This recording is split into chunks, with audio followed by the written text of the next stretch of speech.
श्री साई सच्चरित्र अध्याय 27 भागवत और विष्णु सहस्त्र नाम प्रदान कर अनुग्रहित करना। गीता रहस्य दादा साहेब खापर्डे।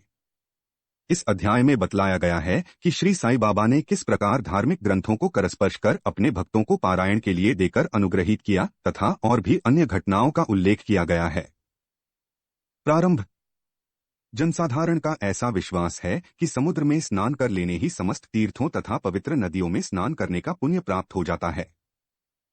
ठीक इसी प्रकार सद्गुरु के चरणों का आश्रय लेने मात्र से तीनों शक्तियों ब्रह्मा, विष्णु और महेश और परब्रह्म को नमन करने का श्रेय सहज ही प्राप्त हो जाता है।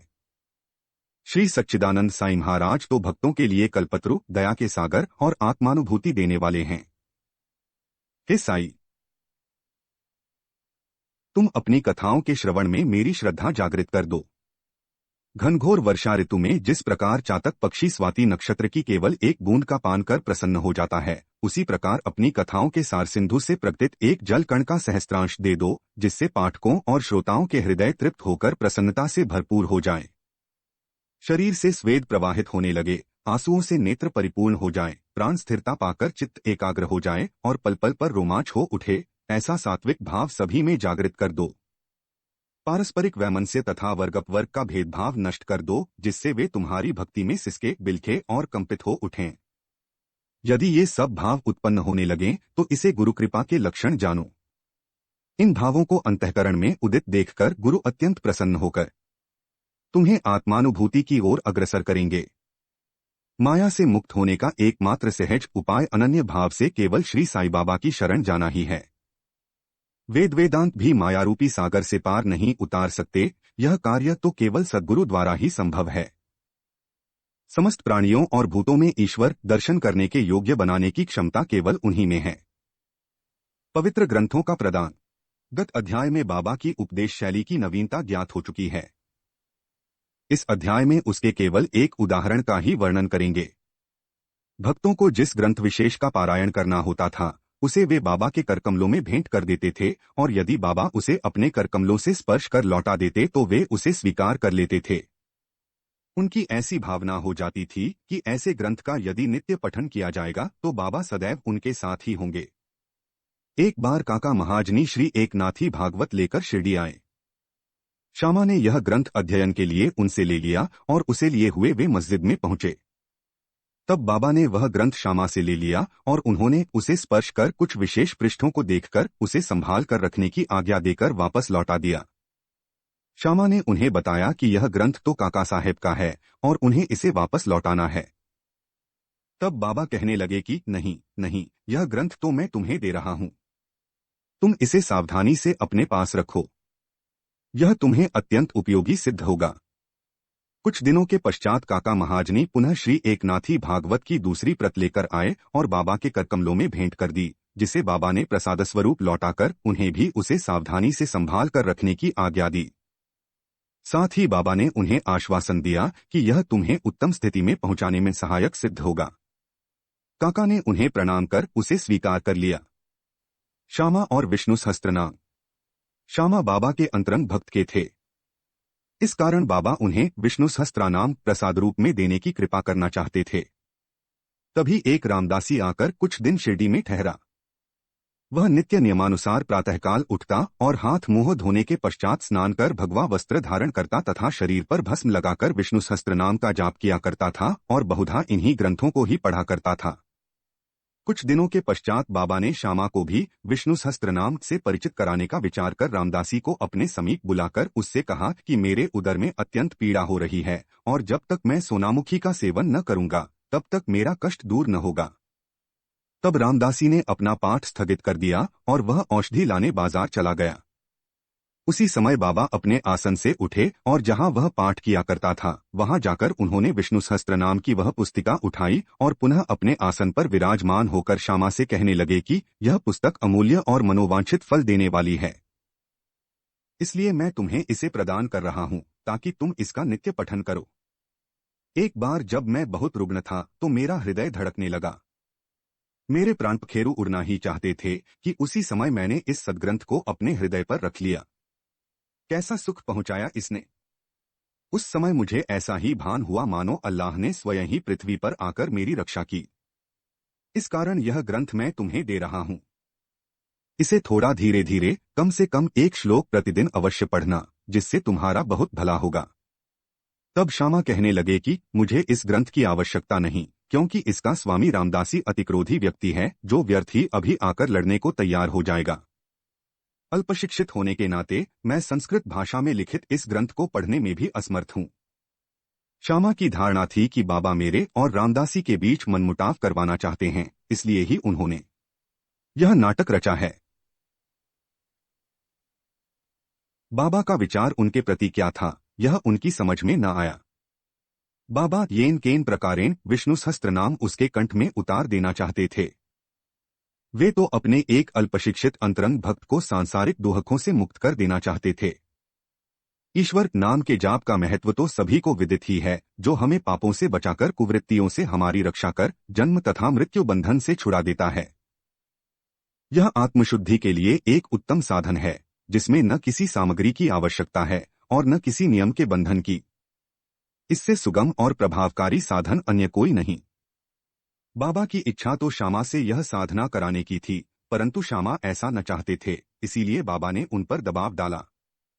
ऐसा बहुधा सुनने में आया है कि बहुत पहले श्री एकनाथ महाराज ने भी अपने एक पड़ोसी ब्राह्मण से विष्णु सहस्त्र नाम का जाप करने के लिए आग्रह कर उसकी रक्षा की थी। विष्णु सहस्त्र नाम का जाप चित्त शुद्धि के लिए एक श्रेष्ठ तथा सरल मार्ग है। इसीलिए बाबा ने श्यामा को अनुरोधपूर्वक इसके जाप में प्रवृत्त किया। रामदासी बाजार से तुरंत सोनामुखी लेकर लौट आया। अणा चिंचणीकर, जो वहीं उपस्थित थे, प्रायः पूरे नारद मुनि ही थे, और उन्होंने उक्त घटना का संपूर्ण वृत्तांत रामदासी को बता दिया। रामदासी क्रोधावेश में आकर श्यामा की ओर लपका और कहने लगा कि यह तुम्हारा ही कार्य है, जो तुमने बाबा के द्वारा मुझे उदर पीड़ा बहाने औषधि लेने को भेजा। यदि तुमने पुस्तक न लौटाई तो मैं अपना सिर तोड़ दूंगा। श्यामा ने उसे शांतिपूर्वक समझाया, परंतु उनका कहना व्यर्थ ही हुआ। तब बाबा प्रेमपूर्वक बोले कि अरे रामदास, यह क्या बात है? क्यों उपद्रव कर रहे हो? क्या श्यामा अपना बालक नहीं है? तुम उसे व्यर्थ क्यों झगड़ा करते हो? क्या तुम नम्र और मृदुल वाणी नहीं बोल सकते? तुम नित्य इन पवित्र ग्रंथों का पाठ किया करते हो और फिर भी तुम्हारा चित्त अशुद्ध ही है। जब तुम्हारी इच्छाएं ही तुम्हारे वश में नहीं हैं, तो तुम रामदासी कैसे? तुम्हें तो समस्त वस्तुओं से अनासक्त वैराग्य होना चाहिए। कैसी विचित्र बात है कि तुम्हें इस पुस्तक पर इतना अधिक मोह है। सच्चे रामदासी को तो ममता त्याग कर समदर्शी होना चाहिए। तुम तो अभी बालक श्यामा से केवल एक छोटी सी पुस्तक के लिए झगड़ा कर रहे थे। जाओ अपने आसन पर बैठो। पैसों से पुस्तकें तो अनेक प्राप्त हो सकती हैं, परंतु मनुष्य नहीं। उत्तम विचारक बनकर विवेकशील हो। पुस्तक का मूल्य ही क्या है और उससे श्यामा को क्या प्रयोजन? मैंने स्वयं उठाकर वह पुस्तक उसे दी थी, यह सोचकर कि तुम्हें तो यह पुस्तक पूर्णतः कंठस्थ है। श्यामा को इसके पठन से कुछ लाभ पहुंचे, इसलिए मैंने उसे दे दी। बाबा के ये शब्द कितने मृदु और मार्मिक तथा अमृततुल्य हैं। इनका प्रभाव रामदासी पर पड़ा। वह चुप हो गया तथा फिर श्यामा से बोला कि मैं इसके बदले में पंचरत्नी गीता की एक प्रति स्वीकार कर लूंगा। तब श्यामा भी प्रसन्न होकर कहने लगे कि एक ही क्यों, मैं तो तुम्हें उसके बदले में 10 प्रतियां देने को तैयार हूं। इस प्रकार यह विवाद तो शांत हो गया, परंतु अब प्रश्न यह आया कि रामदासी ने पंचरत्नी गीता के लिए, एक ऐसी पुस्तक जिसका उसे कभी ध्यान भी न आया था, इतना आग्रह क्यों किया, और जो मस्जिद में हर दिन धार्मिक ग्रंथों का पाठ करता हो, वह बाबा के समक्ष ही इतना उत्पात करने पर क्यों उतारू हो गया? हम नहीं जानते कि इस दोष का निराकरण कैसे करें और किसे दोषी ठहरावे। हम तो केवल इतना ही जाने सके हैं कि यदि इस प्रणाली का अनुसरण न किया गया होता तो विषय का महत्व और ईश्वर नाम की महिमा तथा श्यामा को विष्णु सहस्त्र नाम के पठन का शुभ अवसर ही प्राप्त न होता। इससे यही प्रतीत होता है कि बाबा के उपदेश की शैली और उसकी क्रिया अद्वितीय है। श्यामा ने धीरे धीरे इस ग्रंथ का इतना अध्ययन कर लिया और उन्हें इस विषय का इतना ज्ञान हो गया कि वह श्रीमान बूटी साहेब के दामाद प्रोफेसर जी नार के इंजीनियरिंग कॉलेज पूना को भी उसका यथार्थ अर्थ समझाने में पूर्ण सफल हुए। ब्रह्म विद्या अध्यात्म का जो भक्त अध्ययन करते, उन्हें बाबा सदैव प्रोत्साहित करते थे। इसका एक उदाहरण है कि एक समय बापू साहेब जोग का एक पार्सल आया जिसमें श्री लोकमान्य तिलक कृत गीता भाष्य की एक प्रति थी, जिसे कांख में दबाए हुए वे मस्जिद में आए। जब वे चरण वंदना के लिए झुके तो वह पार्सल बाबा के श्री चरणों पर गिर पड़ा। तब बाबा उनसे पूछने लगे कि इसमें क्या है। श्री जोग ने तत्काल ही पार्सल से वह पुस्तक निकालकर बाबा के करकमलों में रख दी। बाबा ने थोड़ी देर उसके कुछ पृष्ठ देखकर जेब से 1 रुपया निकाला और उसे पुस्तक पर रखकर जोग को लौटा दिया और कहने लगे कि इसका ध्यानपूर्वक अध्ययन करत रहो, इससे तुम्हारा कल्याण होगा। श्रीमान और श्रीमती खापरडे। एक बार श्री दादा साहेब खापरडे सकुटुंब शिरडी आए और कुछ मास वहीं ठहरे। उनके ठहरने के नित्य कार्यक्रम का वर्णन श्री साईलीला पत्रिका के प्रथम भाग में प्रकाशित हुआ है। दादा कोई सामान्य व्यक्ति न थे। वे एक धनाढ़ और अमरावती बरार के सुप्रसिद्ध वकील तथा केंद्रीय धारासभा दिल्ली के सदस्य थे। वे विद्वान और प्रवीण वक्ता भी थे। इतने गुणवान होते हुए भी उन्हें बाबा के समक्ष मुंह खोलने का साहस न होता था। अधिकांश भक्तगण तो बाबा से हर समय अपनी शंका का समाधान कर लिया करते थे। केवल 3 व्यक्ति खापरडे, नूलकर और बूटी ही ऐसे थे जो सदैव मौन धारण किए रहते तथा अति विनम्र और उत्तम प्रकृति के व्यक्ति थे। दादा साहेब विद्यारण्य स्वामी द्वारा रचित पंचदशी नामक प्रसिद्ध संस्कृत ग्रंथ जिसमें अद्वैत वेदांत का दर्शन है, उसका विवरण दूसरों को तो समझाया करते थे, परंतु जब वे बाबा के समीप मस्जिद में आए तो वे एक शब्द का भी उच्चारण न कर सके। यथार्थ में कोई व्यक्ति, चाहे वह जितना वेदांतों में पारंगत क्यों न हो, परंतु ब्रह्मपद को पहुंचे हुए व्यक्ति के समक्ष उसका शुष्क ज्ञान प्रकाश नहीं दे सकता। दादा 4 मास तथा उनकी पत्नी 7 मास वहां ठहरी। वे दोनों अपने शिरडी प्रवास से अत्यंत प्रसन्न थे। श्रीमती खापरडे श्रद्धालु तथा पूर्ण भक्त थीं, इसलिए उनका साईं चरणों में अत्यंत प्रेम था। प्रतिदिन दोपहर को वे स्वयं नैवेद्य लेकर मस्जिद को जाती और जब बाबा उसे ग्रहण कर लेते तभी वे लौटकर अपना भोजन किया करती थीं। बाबा उनकी अटल श्रद्धा की झांकी का दूसरों को भी दर्शन कराना चाहते थे। एक दिन दोपहर को वे सांजा, पूरी, भात, सार, खीर और अन्य भोज्य पदार्थ लेकर मस्जिद में आई। और दिनों तो भोजन प्रायः घंटों तक बाबा की प्रतीक्षा में पड़ा रहता था, परंतु उस दिन वे तुरंत ही उठे और भोजन के स्थान पर आकर आसन ग्रहण कर लिया और थाली पर से कपड़ा हटाकर उन्होंने रुचिपूर्वक भोजन करना प्रारंभ कर दिया। तब श्यामा कहने लगे कि यह पक्षपात क्यों? दूसरों की थालियों पर तो आप दृष्टि तक नहीं डालते, उल्टे उन्हें फेंक देते हैं, परंतु आज इस भोजन को आप बड़ी उत्सुकता और रुचि से खा रहे हैं। आज इस बाई का भोजन आपको इतना स्वादिष्ट क्यों लगा?